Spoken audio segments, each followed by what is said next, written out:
Big tree. Douglas fir.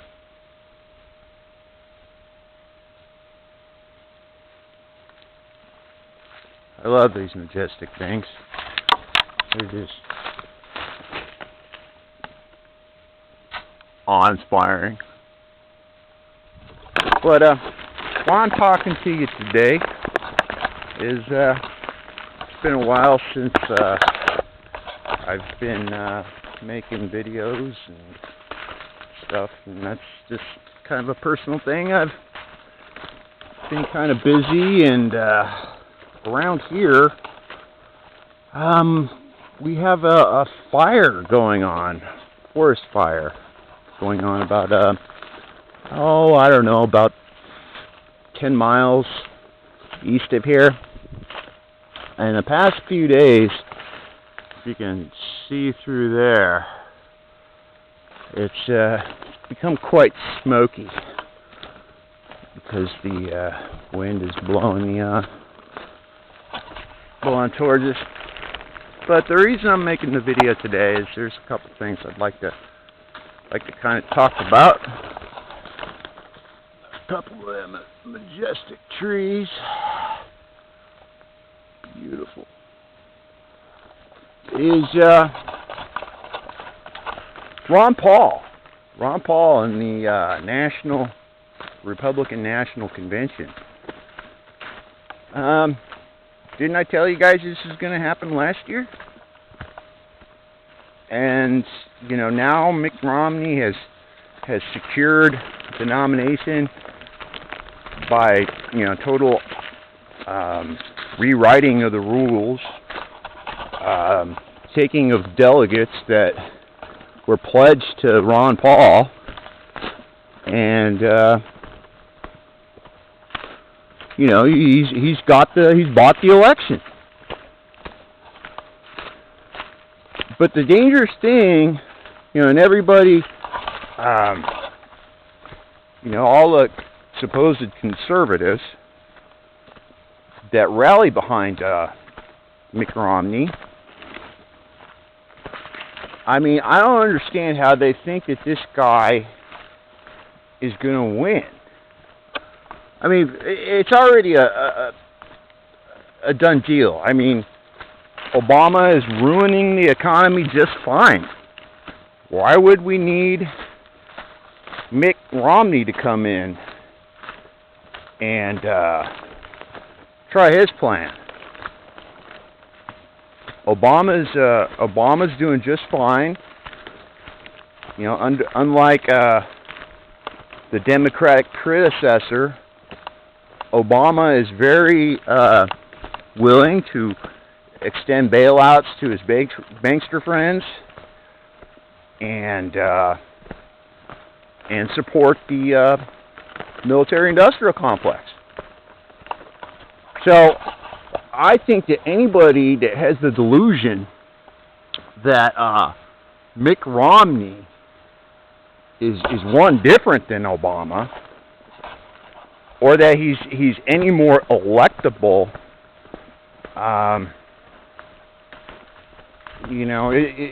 we got to remember what happened in the previous elections with Al Gore and Mr. Kerry.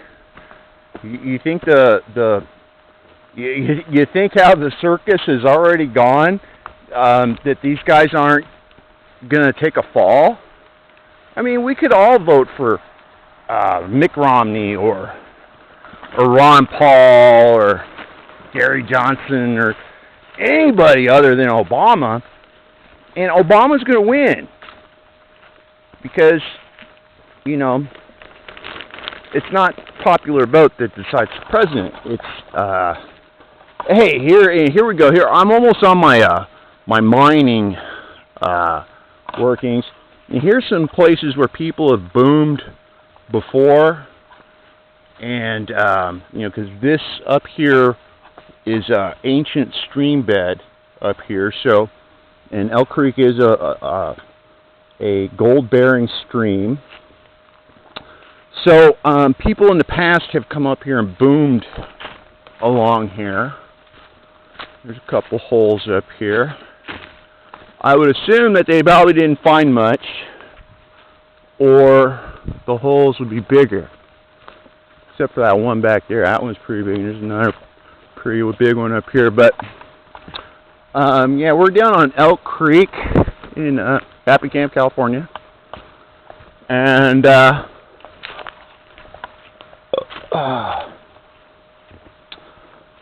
hi ho, we're off to work to go. And oh yeah, and this fallacy that there are anarchists at the Republican National Convention.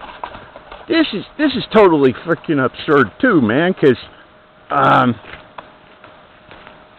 anarchists are anti-government. Why would they go support the two-party system? They wouldn't. They really wouldn't. So, anybody that is at the convention claiming to be an anarchist is not an anarchist. Anarchists are like me. We don't play the political game, so, the fucking media. Twisting the words, twisting meanings. But the good deal about right here on Elk Creek is there's lots of exposed bedrock. And as you can see right here, it's fractured real good, but I think this is an adjoining claim. Can't really mine here. But, but you can see how the bedrock is just exposed, and there's, you know, excellent places for placer gold to be trapped. So the gold line would be somewhere, you know, high water is down in this area here, because you know, if you get down over here, you can see that it regularly does flood about 3 or 4 feet every year during the winter flood.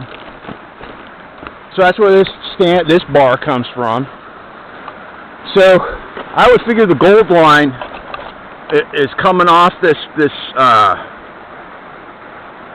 bedrock here, going along probably almost like a straight line here, and going to the bedrock right over there, and then the gravel bar that I'm actually set up on down there, and where I'm working is actually around the corner. But as you can see here, it's pretty darn smoky. You can't even see the top of the ridge because it's so smoky, and it's real evident within, you know, like 100 yards, 100 meters. But yeah, so the gold is gonna move in a line that cheats. It goes for the inside curve on all these.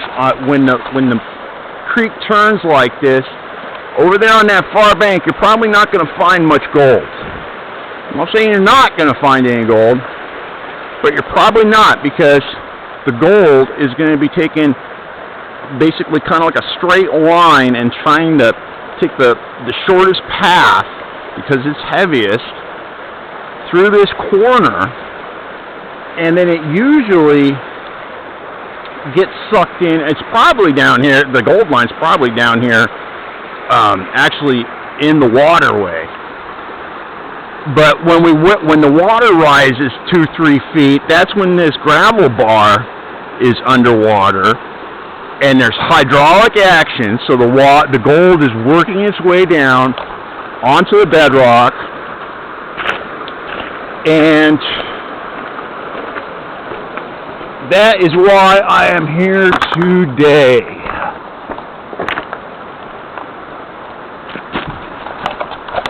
But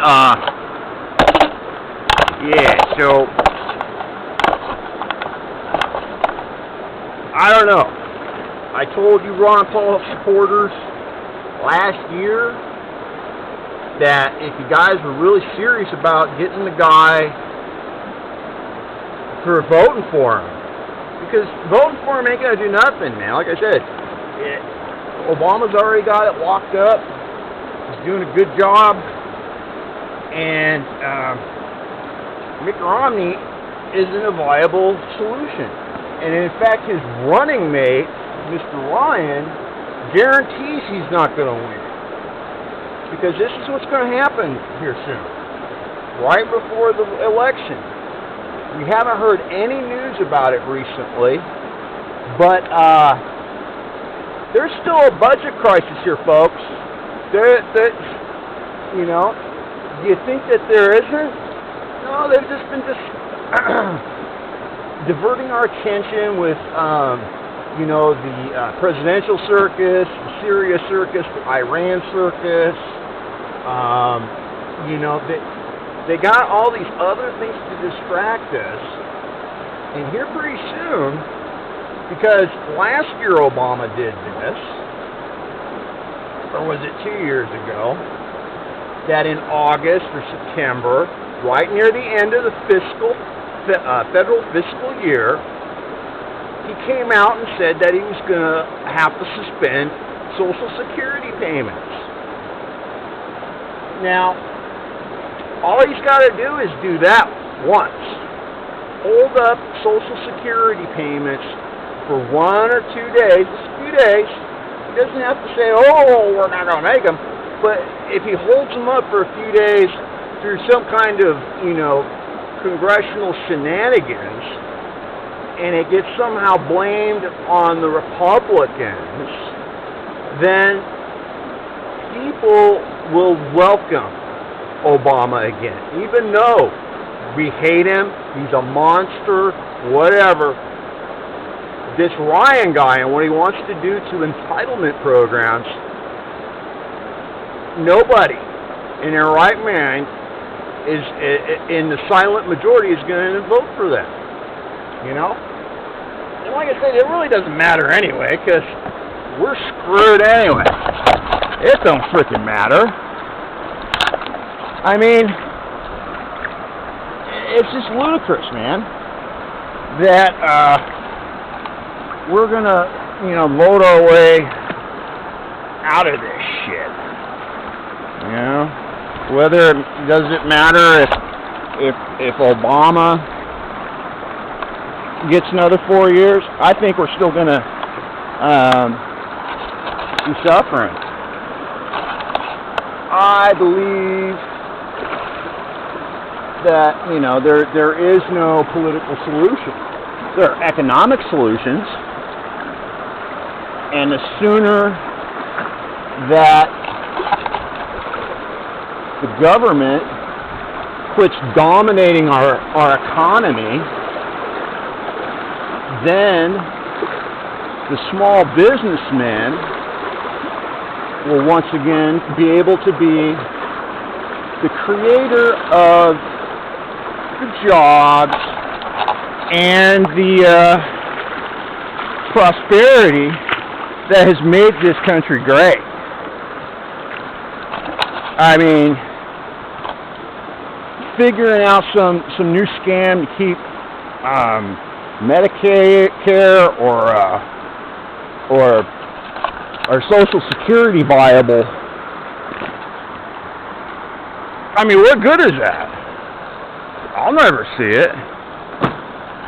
You know, so that's why I got that's why I'm invested in gold prospecting material.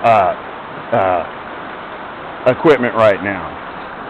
I've just put about $1,000 into this setup right here, and in my 49er prospecting membership, and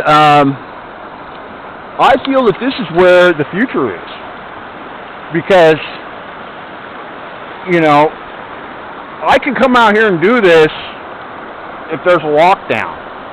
You know, if all the roads are closed, even if they evacuated this area because of the fire, which just 10 miles west of here, that is the case.